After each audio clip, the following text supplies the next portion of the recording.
हाँ, प्यार करके शादी तूने की और अब तुझे उस पर विश्वास नहीं, तो इसमें उसका क्या कसूर? तो तुम क्या समझती हो मैं गलत हूँ? कौन कहता है कि तुम गलत हो? लेकिन सही भी कौन कहेगा तुम्हें? अगर आप उनके बारे में सब कुछ जानते तो ये बात कभी नहीं कहते। तुमसे ज्यादा जानते हैं बेटी।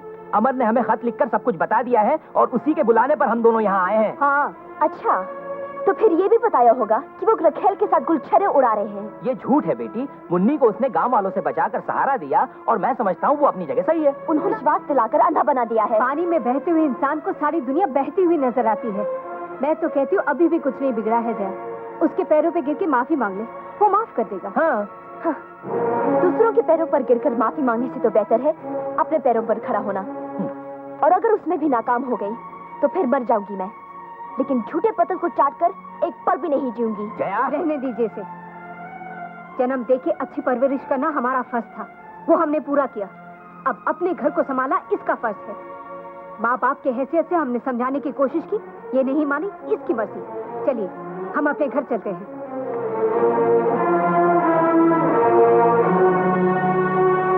जया अफसर सबको छोड़कर जा रही है?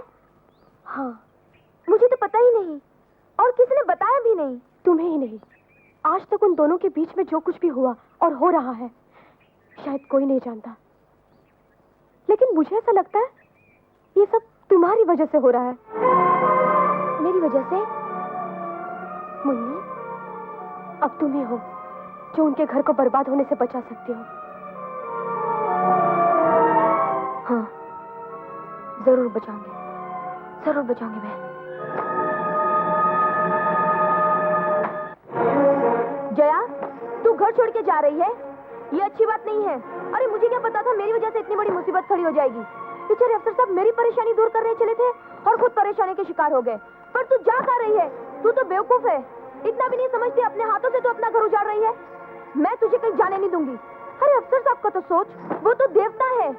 जया तू कहीं जाएगी नहीं, मैं कह रही हूँ। छोड़ दो, चल हट। नहीं, तू कहीं नहीं जाएगी। तू जाती है कि नहीं यहाँ से? चल बाहर। मेरे होते हुए तू अफसर साहब का घर बर्बाद नहीं कर सकती। मेरी वजह से तू तंग कर रही है, लेकिन इस बात की सजा तुझे जरूर मिलेगी। जया, जुबान संभाल कर बात कर। मेरे हरे भरे घर को उजाड़ कर मुझे ही कोस रही है तू? पाप को जन्म तो तुझ जैसे तो नहीं दिया है। चल यहाँ से, चल। जया, जया मेरी बात सुन। चल निकल यहाँ से। अब मैं तुझे कैसे समझाऊं? मुझे तो कुछ कहने ही नहीं दे रही है तू। जया, अफसर साहब बहुत भले आदमी है, मेरी बात सुन, अपना घर मत उजाड़। तू अपनी बकवास बंद कर और दफा हो जा यहाँ से। जया मेरी पूरी बात तो सुन ले। तेरा पति भगवान का रूप है। मैं अपने होने वाले बच्चे की कसम खाकर कहती हूँ जया, मेरा उनके साथ कोई नाजायज संबंध नहीं है। मेरा विश्वास कर, ये सब उस धर्मचंद की चाल है। खबरदार जो उस महान आदमी का नाम अपनी गंदी जबान पर लाई तो चल निकल यहाँ से। जया, देख जया, मेरी बात मान, अपना घर मत बर्बाद कर। चल भाग यहाँ से।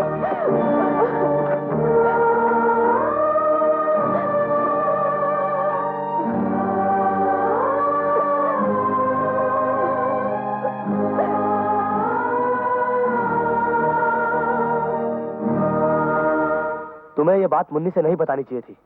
वो जरूर जया के पास गई होगी और जया पहले से गुस्से में। मुन्नी उसका गुस्सा बर्दाश्त नहीं कर सकेगी। मुझे तो डर है कि वो पागल लड़की कुछ कर ना बैठे। बाबूजी,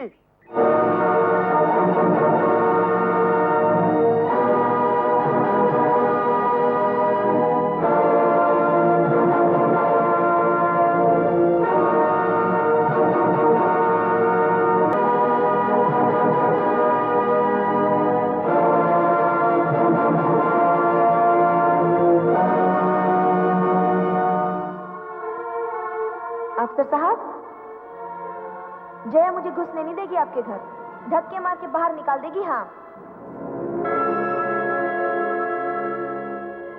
अरे वाह, बोले खुद चले जा रहे हो, कहते हो मुझे बोलने की बीमारी है। लगता है बचपन में तुम्हारी माँ ने घुट्टी की जगह कोई ऐसी दवा पिला दी थी जिससे तुम्हें बोलने की बीमारी हो गई है। अफसर साहब, मैंने सोचा कुमार से मेरी शादी हो जाए तो मैं हमेशा हंसती रहूंगी। अफसर साहब, तुम तो बिल्कुल बेवकूफ हो, इतना भी नहीं जानते कि सफेद कपड़ा तो मरने पर पहना जाता है।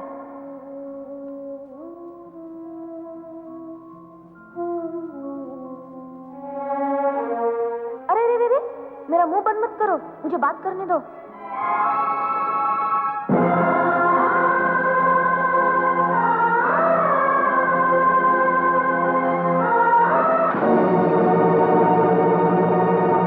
मुन्नी मर गई। उसने खुदकुशी नहीं की, बल्कि तेरे अंधे अहंकार ने उस भोली भाली की हत्या की है।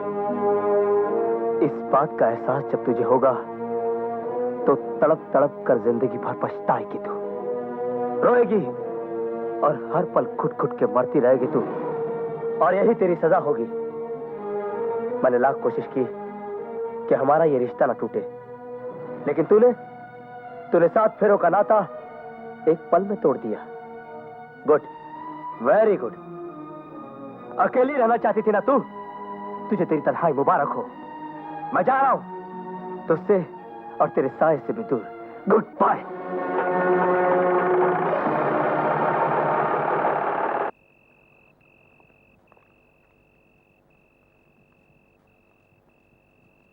अमर जी, इतनी आसानी से जिंदगी से हार नहीं माननी चाहिए। आपकी तरह मैं भी धर्मचंद की सताई हुई हूं। उससे बदला लेने का अब एक ही रास्ता है। क्या?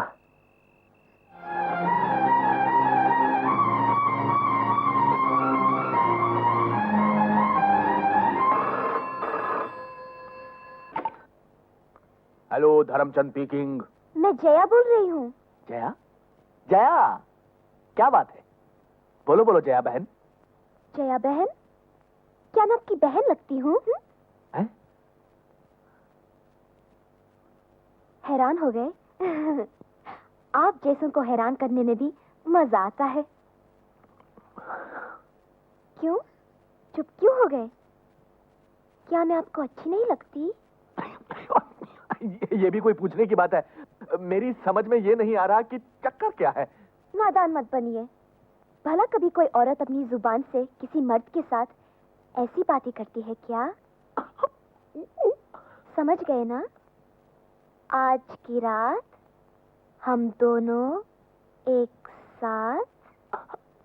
देखो जया बहन, मेरा नाम धर्मचंद है और आप जया हैं, और हम दोनों फोन पर ऐसी बातें कर रहे हैं। ये सच तो है ना? बिल्कुल सच है जी। आज रात 10 बजे मैं आपसे मिलने आ रही हूँ। मिलेंगे ना अकेले में? हेलो हेलो लो लो लो हेलो। अथर्ववेद लिखने वाले ने ठीक ही लिखा है कि अक्लमंद लोग भी कभी कभी बेवकूफी कर ही बैठते हैं। खैर, वक्त पर संदेशा मिला, रात के ठीक 10 बजे।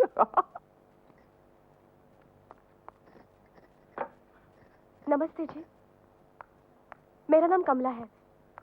मैं धर्मचंद जी की सेक्रेटरी हूँ। अच्छा, कहिए कैसे आना हुआ? मुझे यहाँ आना चाहिए या नहीं ये मैं नहीं जानती, पर एक औरत के साथ नाइंसाफी हो ये मैं कभी बर्दाश्त नहीं कर सकती। मतलब? धर्मचंद जी आपको दिल्ली में नौकरी दिलवा रहे हैं ना? हाँ। और कल ही आपको जाना है ना? जी हाँ। अब आप दिल्ली नहीं जा पाएंगी और नौकरी की भी उम्मीद आपको छोड़ देनी पड़ेगी। क्यों? आपके पति के साथ आपकी कुछ अनबन हो गई है, इसीलिए वो आपको हर तरह से लाचार और बेबस करके घुटन भरी जिंदगी जीने पर मजबूर कर देना चाहते हैं। आपको कैसे मालूम? आपके पति ने धर्मचंद जी के पैर पकड़कर मिन्नत की है कि वो आपको नौकरी न दिलवाए। समझ गई। अब वो ओछे हथकंडों पर उतर आए हैं। बहन जी, आप धर्मचंद जी को समझा बुझा कर अपनी तरफ खींच लीजिए। आप अगर उनके सामने जाकर अपना दुख कहेंगी तो वो जरूर पिघल जाएंगे। भले आदमी है, आपकी बात जरूर मान जाएंगे। देखिए, अब 10 बजने वाले हैं, कहीं वो सो न जाए। आप अभी जाकर उनसे मिल लीजिए।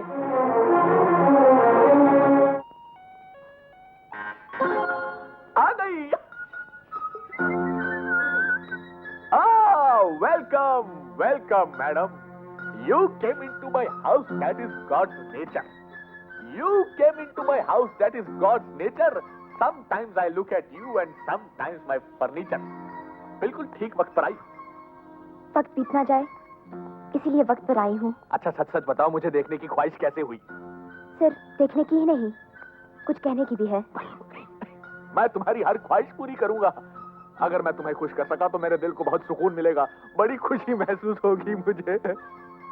आप जैसे आदमी का मिलना मेरी खुशकिस्मती है। खुशकिस्मती तो मेरी होगी अगर मैं कुछ कर सका तो। देखिए, अब तक मैं आपके भरोसे पर रही अब आप ही मुझे छोड़ देंगे तो मेरा क्या होगा? बहुत नाइंसाफी होगी। तुम्हें जो कुछ कहना था तुमने साफ साफ कह दिया। अब तुम्हें फिक्र करने की कोई जरूरत नहीं है, मैं हूं ना। बैठो ना। ओहो, डरने की कोई बात नहीं है।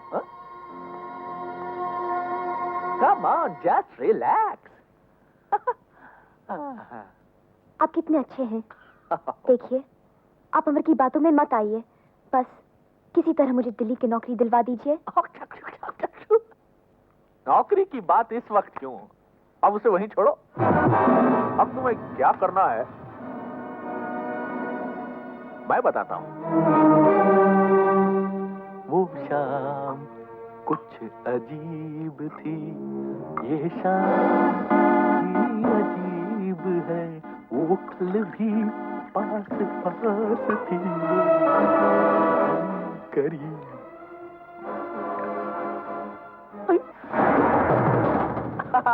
मेरी पत्नी से डर रही हो? घबराओ नहीं, माता के जागरण में गई है, रात भर वहीं रहेगी और जब तक वो वापस आएगी अपना काम। तुम धर्मचंद ही हो ना? अब तक तुमने जिस धर्मचंद को देखा वो धर्मचंद नहीं, दिस इज धर्मचंद। होश में रहो धर्मचंद। खबरदार जो मुझे हाथ लगाया जान से मार दूंगी। खुद ही आई और अब खुद ही डर रही हो। औरत को भगवान ने इच्छा दी, आनंद दिया, हसीन बनाया, खूबसूरत जिस्म दिया, मगर ताकत नहीं दी। ताकत सिर्फ मर्द को ही दी। अब अगर मैं हिम्मत करके ताकत का इस्तेमाल नहीं करूंगा तो तुम्हें निराश लौटना पड़ेगा।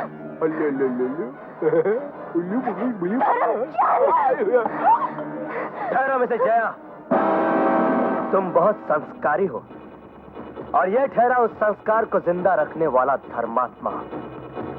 एक संस्कार दूसरे संस्कार पर हमला करे, यह तो कोई संस्कार नहीं हुआ।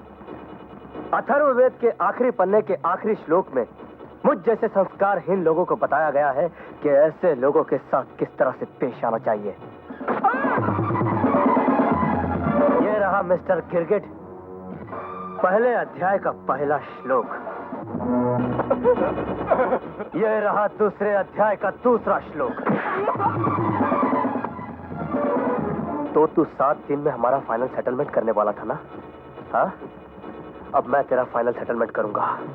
हमारी जिंदगी के साथ खेलने वाले कमीने, इससे पहले कि मैं तेरे जिस्म से तेरी सांसें हमेशा हमेशा के लिए छीन लूं, तुझे सच्चाई पे पड़े हुए झूठ के पर्दे को हटाना होगा। सब कुछ सच सच बता, वरना मैं तेरी जिंदगी का खेल खत्म कर दूंगा। बोल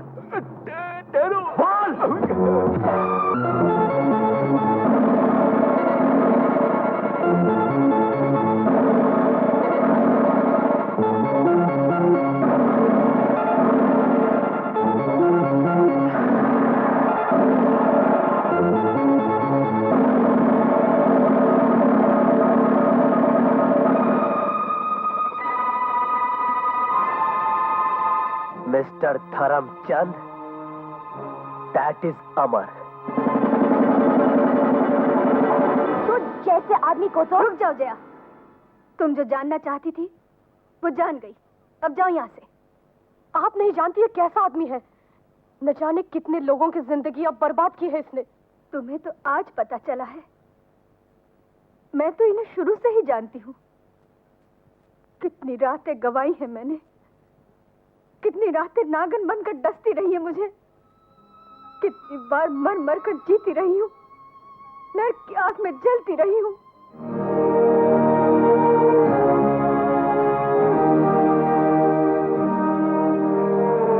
मैं जानती हूँ कि तुम लोग मुझे ही दोष दोगे कि ऐसे पति के साथ मैं क्यों जी रही हूँ।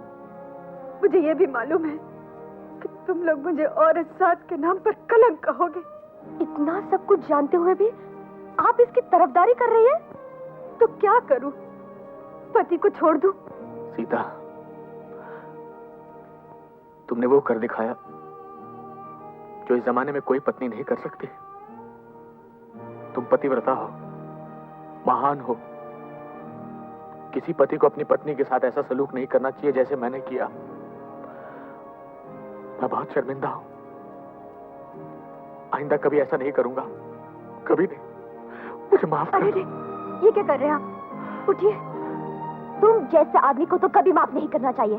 तुम्हें तो ऐसे जाओ जया, अब भी वक्त है। अपने टूटते हुए घर को बचा लो। जाओ।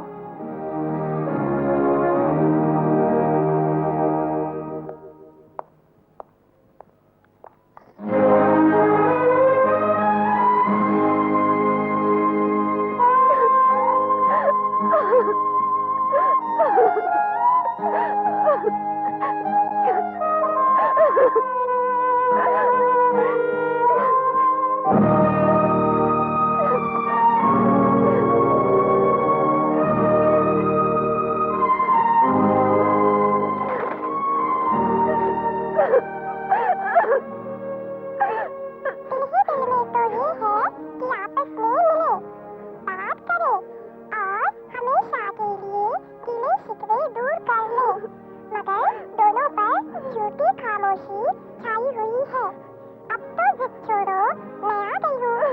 मुझसे अगर शर्म आ रही है तो मैं आंखें बंद कर